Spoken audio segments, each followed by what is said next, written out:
zany a midika tendry valihy. Mpamalen'ny tety tanàna zany a hetsika iray noforonina tany amin'ny 7 natao ampiroboroboana ny valihy izay zava-maneno nentim-paharazana malagasy. Misy mpitendry valihy maromaro a, izany hoe tanora mpitendry valihy ireo. Misy mpianatra mbola mianatra mitendry valihy a, misy efa mitendry ihany a fa mbola manao mianatra sy mikaroka. Izany hoe ny mpamalen'ny tety tanàna zany fanomezana sehatra ireo tanora mitendry valihy sy mianatra valihy. Zavatra atao anatin'ny mpamalen'ny tety tanàna, ireo mpitendry valihy no mandeha mitety tanàna sady miendry. Dia misy koa fanomezana atelier na fampianarana maimaim-poana valihy.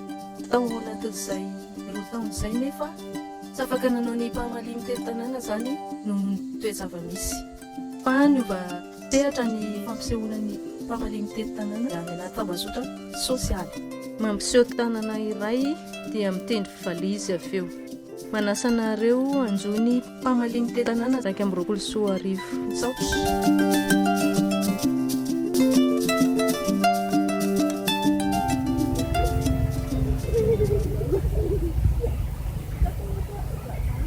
Salama daholo nanaraka Tominy dia izy Mbitso mandray anjara amin'ny mpamalen'ny tety tanàna 2021 zahay. Eto Tsimbazaza izany misy antsika dia raha fitinina amintsika ny tantara dia misy zazalakampana Andriana Mponomerina maty tato anatin'ity rano ity.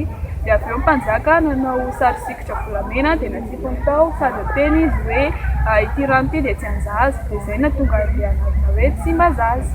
Dia niaraka amin'izay tantara izay dia hanitra hira anankiray ho anareo zahay. Tondra lohateny hoe mandiza ragitsipitsy mandefa lavitra.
Miarabantsika rehetra mpanaraka mpamalia zahay. Dia tena koa izany dia mirolanta, miary. Tonga eto izay mba handray anjara ampamalia mitety tanàna 2021. Ny toerana misy anay ankehitriny dia ety Ambohidrarabo.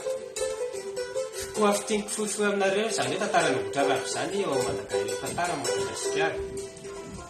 Ambohidrarabo ara tantara dia toerana fihaonana Andriana Mponomerina tamin'ireo vahoaka rehefa andeha any Ambohimangy izy.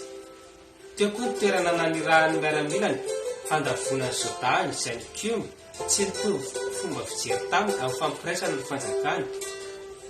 Teo amin'ny vavahady amin'ny tampony ambony no fipetrahan'ny Jordany io fanaovana fanolona. Tateolana kely malaza amin'izao nefa amin'izao moa hoe Ambohidrarabo tanàna ny mpamosavy fa tiako ahitsy kely fa toerana rehetra tsy laoza ny fialonana. Ka ny fampisaviana dia vokatra ny tsy fahazakana izay zavatra nampiasain'ilay olona na andian'olona mivantana. Ambohidrarabo anefa toerana nanapahana na namonoana an'ireo vampaka fa mpamosavy rehefa avy-notsaraina teny Ambatondrandrafandrana ilay misy toerana toeram-pitsarana namboarin'ilay missionnaire anglisy John Parret ho anandrana valona faharoa. Ka rehefa voatsara dia noentina taty Ambohidrarabo no mpamsa na avaratra na atsimo na atsinanana na andrefana. Hanolotra hira anankiray ho anareo izay amin'ny fiambalia ho direko lalandavo amin'ny firana FFPM. Koa makasitraka indrindra tokoa dia mihaino filaritra sotra tokoa.